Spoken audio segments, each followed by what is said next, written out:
Yes, people, what's cooking? Daily Classes here. Welcome back to my channel. Appreciate you being here. So today we're going to have a quick look at a news article. This is from the Daily Telegraph. And the headline is, "Don't call pregnant women expectant mothers as it might offend transgender people," BMA says. The British Medical Association has said pregnant women should not be called expectant mothers as it could offend transgender people. Instead, they should call them pregnant people so as not to upset intersex and transgender men, the union has said. The advice comes in an internal document to staff outlining a raft of common phrases that should be avoided for fear of causing offence. On pregnancy and maternity, it says gender inequality is reflected in traditional ideas about the roles of women and men. Though they have shifted over time, the assumptions and stereotypes that underpin those ideas are often deeply rooted. I guess it is a deeply rooted idea that it's going to be women that are getting pregnant. It adds a large majority of people that have been pregnant or have given birth identify as women. We can include intersex men and trans men who may get pregnant by saying pregnant people instead of expectant mothers. So you'd think, oh yeah, there must be quite a few of these cases then if they're now having to bring in guidelines about it. It recently emerged that a Briton who was born a girl but wants to become a man has put surgery on hold in order to have a baby. Hayden Cross, 20, is legally male and had hormone treatment but not yet had sex change surgery. There are no other known cases of transitioning person becoming pregnant in the UK. So yeah. Now, there's a couple of things that occurred to me here. Firstly, I think this is kind of harsh on mothers who want to be called mothers because, being a mother is a heavy thing, and it's an identity, and being a mother is an important thing often, most of the time, the majority of the time, to someone that is a mother. And so I think it's just kind of weird that they can't be called mothers while they're in the hospital. I think that's part of the whole process of being a mother and being pregnant and going to hospital and the whole thing. So I think from that point of view, it's kind of weird. Like, I used to go out with this girl who, she just always wanted to be a mum and have kids, and she was super into it and stuff, and been out with women that have had kids and stuff, and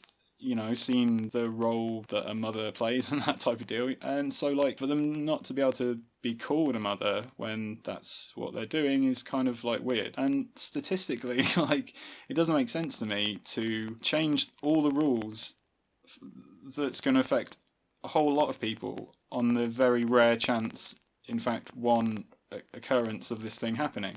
It would make more sense to me if you kept everything how it was, because that's going to be how it is in the vast majority of cases, and then have some sort of guidelines in place so that on the very rare occurrence that there is a pregnant man, there is, that they get called a pregnant person or whatever in those very rare instances. Presumably the British Medical Association is supposed to be kind of scientific, rational, empirically minded people to some degree, and just, I don't know, the numbers of this doesn't make sense. You got one pregnant man and millions of pregnant women, and so you're changing it for the one kind of very rare exception that happens. That's kind of weird. It's a similar thing happened in London with the announcements on public transport, where they got rid of saying ladies and gentlemen because it was exclusionary to trans people. And, that particular case I can understand more because London is, there's probably more transgender people there. There might be non-binary people there. I don't know. But, but then again, all the trans people I know, they either want to be men or women. So ladies and gentlemen would be fine with them. But I don't know. It's the new kind of non-binary thing that's appeared in the last few years. So with the kind of London transport thing, I kind of get it, because there's more chance that, there'll be transgender people about or non-binary people about or whatever. But with the pregnant men thing, this has happened once ever, so don't know if it's really worth going through all this stuff and putting all these guidelines in place, because presumably it's going to cost a bunch of money and stuff, and yeah, anyway, it doesn't make sense to me. It says here, mankind and manpower should be avoided because it is not good practice to use a masculine noun. Instead, swap for humanity and personnel, and listing prefixes for names such as Professor, Doctor, Mr, Mrs or Miss should not be put in a particular order on forms to avoid a perceived hierarchy. So you can't put Mr above Mrs because that's sexist on a form. Jesus. Anyway, look, so this brings me to another point, which is something that Noel Plum mentioned in a video he did about this the other day.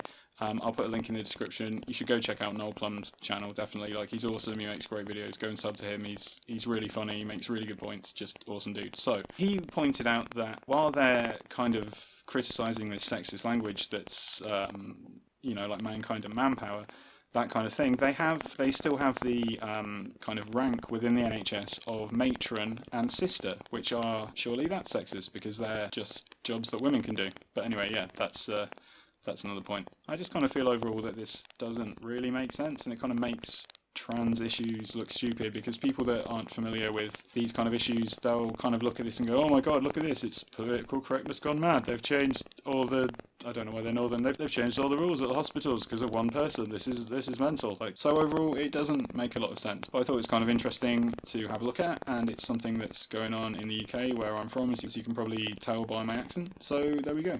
Now you know as well. Good times. Let me know what you think of these guidelines and this situation. Drop me a comment or a message on social media or whatever. Hope you're having a good day out there, people, and I will catch you on the next one.